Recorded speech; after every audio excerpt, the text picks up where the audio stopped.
Imagine you're just standing in line for coffee. Okay, setting the scene. I like it. Right. And the person in front of you turns around, smiles, and says a single, totally casual sentence in English. Oh, I know where this is going. Yeah, in that split second, your brain completely wipes its hard drive. Like, you have thousands of vocabulary words stored up in your head, right? Yep. Hours of practice. Maybe you've been doing a daily 15-minute podcast for learning English. Right, trying to nail that American accent by listening to a male and female voice repeating after them. Exactly. You've done all the work. But suddenly you cannot access a single word. It is this intensely paralyzing feeling. It really is. It's terrifying. So if you are listening to this deep dive right now, and you've ever felt that overwhelming cognitive block when trying to speak English... What if you've ever, frozen up because you were frantically searching for the perfect, most clever response in the moment? We are going to fix that today, and we're going to do it using what might honestly seem like the most boring topic on Earth. Which is? The weather. Yep, the weather. I mean, it sounds super counterintuitive to focus on something so mundane when you're trying to master a language. It really does. Like, why focus on the weather when you want to have deep conversations? Well, because that paralysis you just described, it isn't actually a vocabulary problem at all. Wait, really? It feels like a vocabulary problem. I know, but it's a physiological one. When you're operating in a second language and someone initiates an unexpected interaction, your brain can experience this mild fight-or-flight response. Oh, wow. Like a literal panic response. Exactly. Anxiety creates a literal roadblock in your neural pathways. It just cuts off your access to higher-level vocabulary. So your brain is basically trying to protect you from the barista. Basically, yeah. We often think of language learning as downloading a dictionary, but fundamentally it's about connection. Right. The goal isn't to produce a flawless sentence. The goal is just to successfully share a moment with another human being without your amygdala completely hijacking the process. So our mission for this deep dive is bypassing that biological roadblock. Precisely. But before we get into the mechanics of how to actually do that, I want to dig into that feeling for a second. That feeling of a word just vanishing. It's the worst. It feels like a betrayal. You are looking for a word you know that you know. And right when the stakes feel high, it just ghosts you. Totally ghosts you. But like no warning, no apology. It just packs its bags and leaves. It's incredibly frustrating. But, understanding the psychology behind that really messy learning phase is crucial. How so? Well, feeling slow or feeling like your sentences are coming out all fragmented, that is not proof that you are failing at the language. Right. It feels like failure, but it's not. It's simply proof that your brain is managing an enormous cognitive load. Progress in language acquisition rarely looks like some cinematic, dramatic breakthrough where suddenly you're speaking perfectly. Yeah, there's no movie montage where you suddenly know everything. Exactly. Progress is incredibly quiet. It happens in these tiny, almost invisible moments where your brain realizes, wait, I didn't have to translate that before I understood it. Or like, I retrieved that word without panicking. Exactly that. Okay, so I understand giving yourself grace during that messy phase, but I really have to push back on the solution here. Okay, go for it. If the ultimate role of language is human connection, like you said, why are we using the weather as our primary tool? Because it works. But isn't talking about the rain or the temperature the absolute definition of empty, meaningless small talk? I mean, people think that, yeah. Like, if I want to genuinely connect with someone, why wouldn't I ask about something substantive, like their hobbies or what they do for a living or the music they listen to? Well, think about it. Asking a stranger about their hobbies requires them to process information, assess your relationship, and decide how much personal truth they want to reveal to you. Oh, so it's actually kind of a heavy question. It's very high stakes. Linguists actually have a term for what weather talk is. It's called phatic communication. Phatic. P-H-A-T-I-C. Yes. Phatic expressions are forms of language that really aren't meant to convey information at all. Wait, they aren't conveying information, then what are they doing? They're used purely for general sociability. When someone says, cold out today, isn't it? They aren't offering you a meteorological report. They aren't actually telling me it's cold. Right, because you both already know it's cold. Yo. They are sending a social ping. They're basically asking, are we friendly? Are we acknowledging each other? Oh, man. So it's less about the actual temperature and more like a radar pulse to see if the other person is a safe social entity. Precisely. Yeah. And weather is the ultimate phatic tool because it has the lowest possible barrier to entry. Because everyone experiences it. Exactly. To talk about the weather, you don't need any background information on the person. You don't need to navigate cultural taboos or politics or personal histories. You just need a basic relationship with air. Yes, you Well, just need air. It levels the playing field completely, whether you're wealthy, exhausted, running late, dressed up, or totally underdressed. you are both standing under the exact same sky. Exactly. Yeah. It takes the pressure entirely off the learner because you aren't offering some controversial opinion. You're just acknowledging a shared reality. Okay, I see that. Because it's so low stakes, it completely bypasses that anxiety roadblock we talked about earlier. Right. But it seems like that shared reality exposes a massive trap that a lot of English learners fall into. Oh, the overcompensation trap. Yes. Because it's so simple, people try to overcompensate. They try to sound incredibly clever or textbook perfect rather than just sounding like a normal human being. That is the reflex of the classroom environment. Formal, rigid English gets drilled into learners, right? It prioritizes grammatical perfection over social rhythm. Right, they want the perfect sentence structure. Exactly. So you might actually hear a learner trying to engage in weather talk by saying something like, the atmosphere conditions are highly unstable today. Oh man, if I walk into a coffee shop and tell the barista that the atmospheric conditions are unstable, They're going to think you're a robot. exactly, they're going to look at me like I'm a total alien. It misses the entire point of the interaction. It really does. It's like the difference between a weather app and a person standing in a window. Oh, I like that comparison. Yeah, test books teach you to sound like the app on your phone, just transmitting pure data, percentages, conditions. But natural English requires you to sound like a person standing next to a window holding a cup of coffee. You want to be the person at the window, not the algorithm. Right. Let's expand on that analogy because it really highlights the mechanics of conversation. A weather app just broadcasts data into the void, right? Yeah, it doesn't care if you're listening. But being the person at the window is more like throwing a tennis ball. When you look out the window and say, looks like rain, you are tossing the ball to the other person. You're inviting them to play. You're inviting them to catch it and throw it back. They might say, I know, and I forgot my umbrella. So the actual words matter a lot less than the rhythm of the catch. Completely. When you say the atmospheric conditions are unstable, you aren't tossing a tennis ball. You're throwing a brick. Oh, wow. Yeah, a brick. It halts the interaction because the other person doesn't know how to catch a brick. Nobody wants to catch a brick, so how do you practically ensure you're throwing a tennis ball and not a brick? Because, I mean, looks like rain is still technically just a statement of fact, even if it's informal. The linguistic strategy here is to add a human thought to the observation. A human thought. Yeah. You never just state the meteorological fact. You instantly attach a tiny micro-narrative to it. It should be half description, half feeling. Okay, give me an example. So instead of stating, it is a bit windy today, which is just data, you say. Yeah. Bit windy, isn't it? I nearly lost my notes. Ah! I nearly lost my notes. See the difference? That instantly gives the other person something to actually respond to. You've opened a door. Exactly. They can say, did you catch them? Or, ugh, tell me about it. The wind completely ruined my hair. You successfully moved the conversation from the sky down to the human level.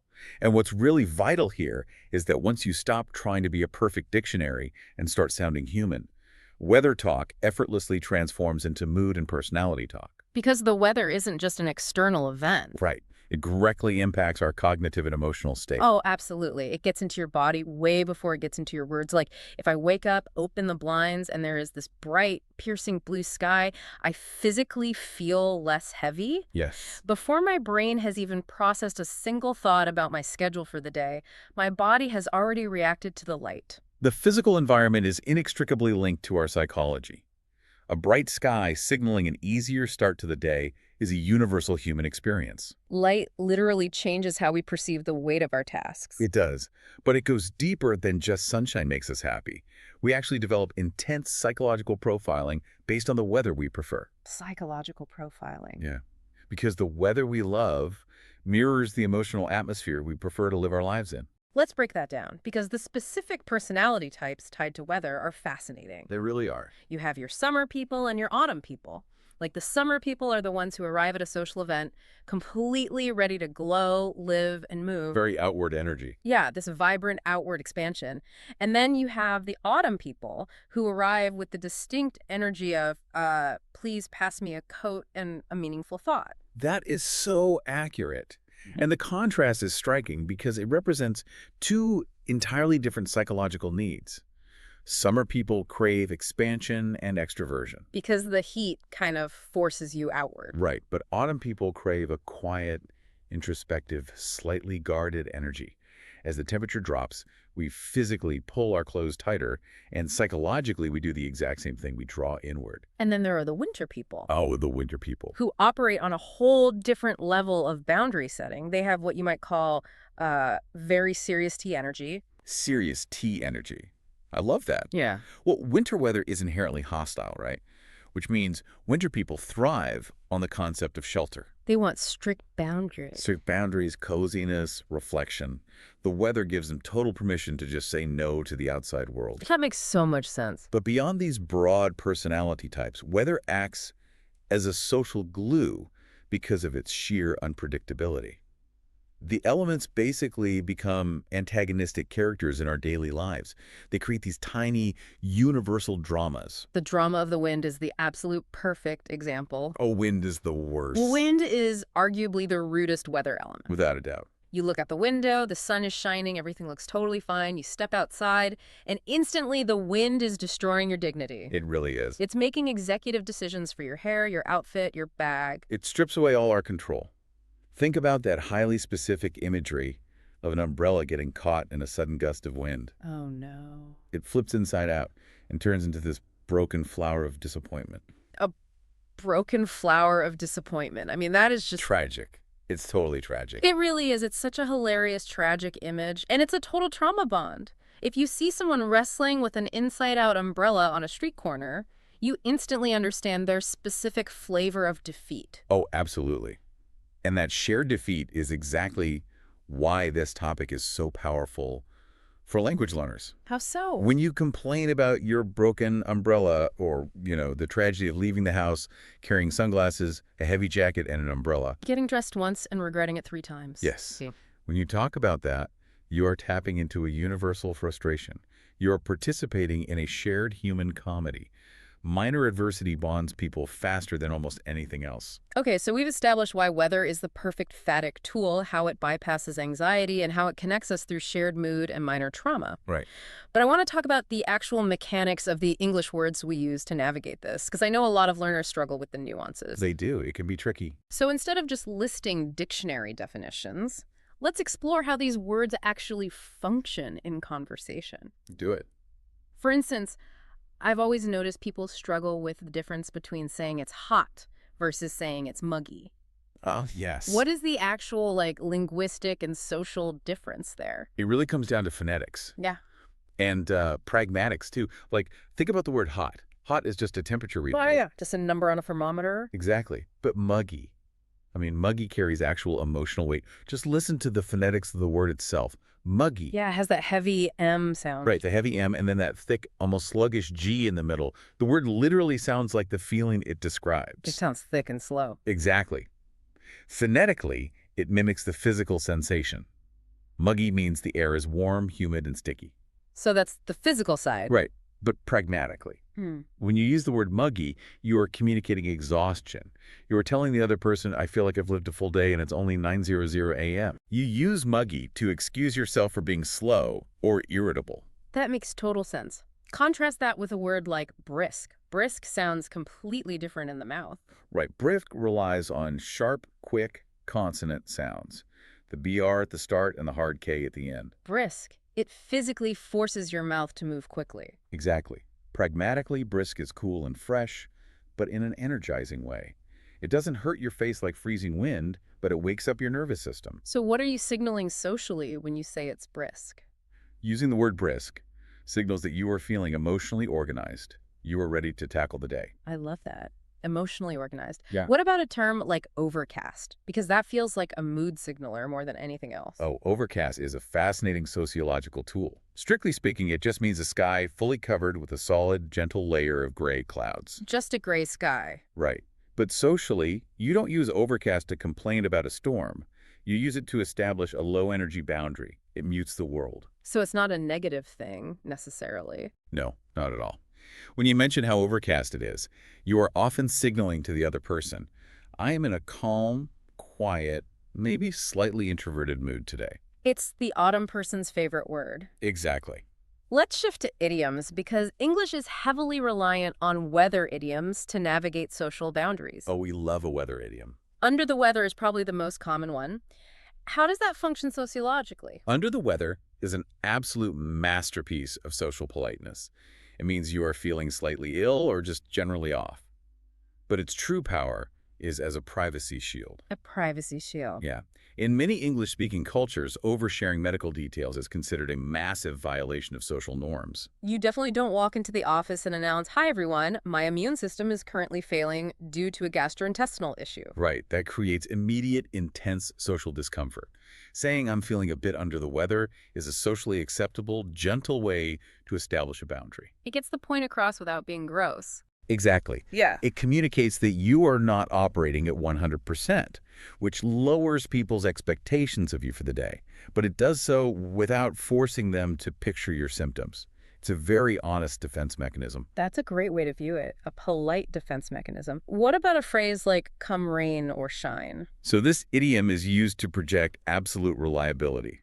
If you do something come rain or shine, you will do it regardless of the external conditions. So it's not actually about the weather at all. No, it's about assuring someone of your character, like, I will be at your presentation, come rain or shine. It signals unwavering commitment. And then you have phrasal verbs that act as psychological metaphors, like "clear up." Right. When we talk about the weather clearing up, meaning the clouds are breaking and brightness is returning, we are almost always using it to mirror a psychological hope. Like we want things to get better. Yes. We want the tension to break. We want the gloom to dissipate. Or "cool down," which literally means becoming less hot, but practically usually refers to the desperate human survival tactics we employ in mid-July. Like standing completely still in front of an open refrigerator, just praying the cold air solves your life problems. It is the universal posture of summer defeat. Completely.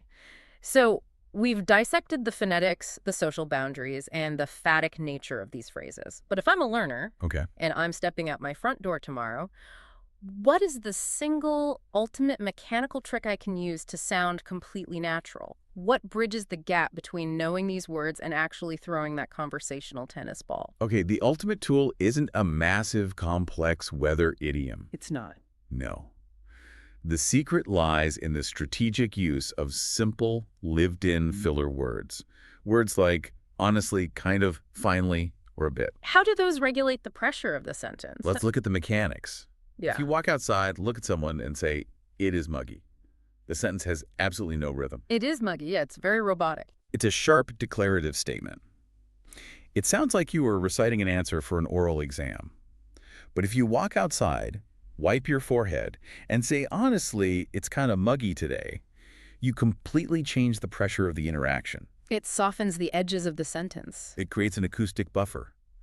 Honestly implies a shared confidence. Kind of shows that you aren't rigidly committing to a scientific fact. You're just offering a casual observation.